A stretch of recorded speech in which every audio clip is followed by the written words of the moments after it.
we actually did a subject where basically we got taught, like, if it looks like it could be a potential conflict, like, there's a photo of you on Facebook having a beer with the judge at a birthday party 3 years ago, and someone could potentially raise that and say, well, you guys are buddies, you could talk about the case, then you've got to step away from the case. So that's the general rule. I mean, that's what we got taught as students.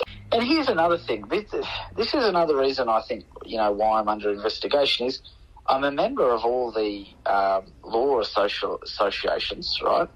And so I go and I've been getting photos with, judges and magistrates. And when I got raided, the first thing I was asking for was a copy of the warrant.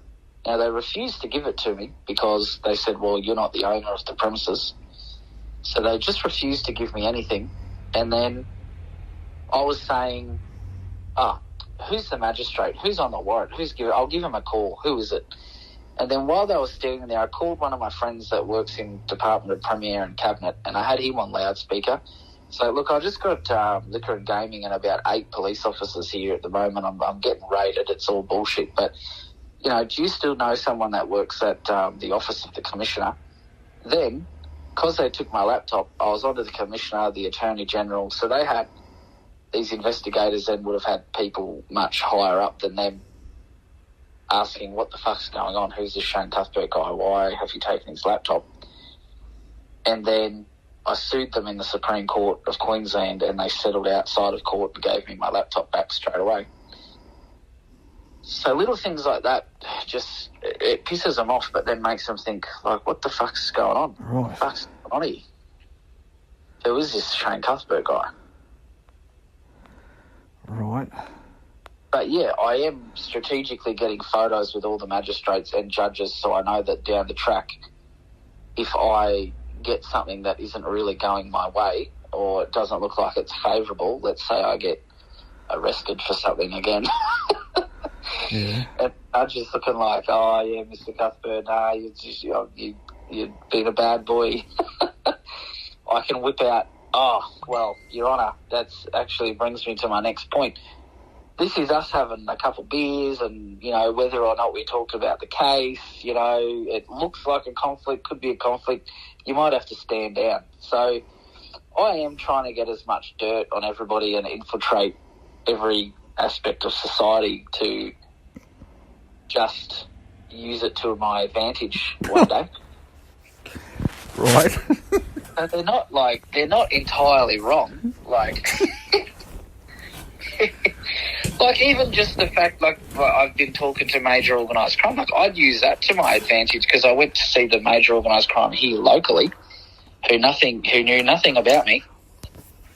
And then they would obviously get in contact with Brisbane or, whoever I'd spoke to and then relay that. They were having to then relay that to Liquor and Gaming to be like, hey, so he's got some messages there. He's an informant that he's meant to delete, but he hasn't deleted them. So you're going to see him and you're going to see that he's an informant. You need to keep that stuff top secret. And I'm just using that as another angle of them thinking, what the fuck? So Parliament is coming to Cairns next week. Parliament's coming to Cairns. Bringing the whole Parliament to the Cairns Convention Centre. I got an email saying they wanted some volunteers, and for the volunteers you get a shirt with Queensland Parliament on it. Mm. So I'm just going to get some photos of that shirt of Queensland Parliament on it for my election campaign. Yeah. I think I saw something of you on as Facebook or TikTok or something like that, and there's lots of it must have been only recent, there's lots of in the background on your wall there's like frames of certificates and stuff like that. Oh, yep. What are they? So they're all my certificates and award nominations, and right. some of them are for being a finalist. So they're mostly award nomination certificate stuff. Yeah.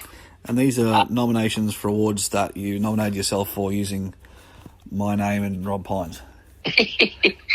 Yeah. Oh, all right. There's a couple of certificates including, there. Wait, how many of them did you nominate yourself for using my name whilst I was in jail? Oh, fuck, I don't know. be 20. And there's no way that they can check. Like, I've never received any. No one's ever contacted me to clarify. Or you've given them a different contact. Well, I was trying to think. I remember the Australia Day Awards a couple of years ago. You had one called you only just to work out whether or not I was under 30 and meant to be in the young Australian category or something. Yeah, somebody called me and said I'd apparently nominated you for 2 separate age categories, and what age were you? And I just said, he's both. Because I didn't know what the fuck it was. Like, I didn't even know what the hell it was in the first place. So I was like, I don't know what to say. Just the last 12 months, I've just been infiltrating society. Like, the stories I could tell you are so great. I've become a respected member of the community in some circles. Right. Yeah, I've just been doing some shit. I think that the police fucking hate it. The police? Why? What's their involvement with it? You mean the guys that you were informing to? No, not them, but just general police. You know, they don't like me. I was out in town the other night and I was getting photos with their car that they left unattended.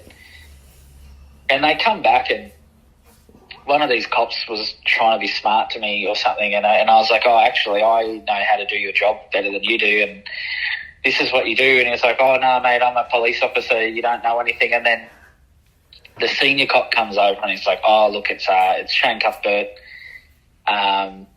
He didn't call me a backyard lawyer that time. He called me, what do you call it, like a vigilante lawyer or something. I was like, yeah, okay, that sounds like me. So regularly I'll go into town and I'll be arresting some, like, Aboriginal woman and I'll, like, start filming it and telling them, oh, you actually know under the PPRA you didn't do this and you didn't do that, and, oh, I'm there, and they get quite upset with me about that. Right.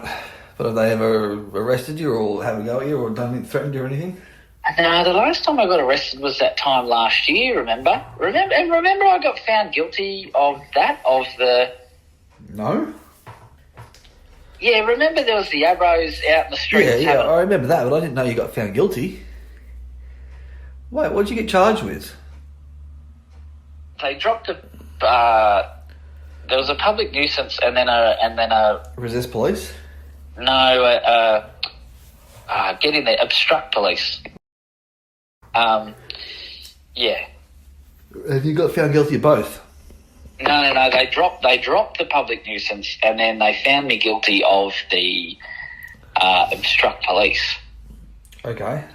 But then the magistrate was like, I don't know why this guy's here. That those the way the security guards were throwing around our Indigenous peoples, you know, they should have been charged instead. And the prosecutor was like, oh, we just haven't received a complaint. We'd be happy to. So I went to the police station and complained. And then they got back to me and were like, oh, yeah, no, we're not going to charge the security guards.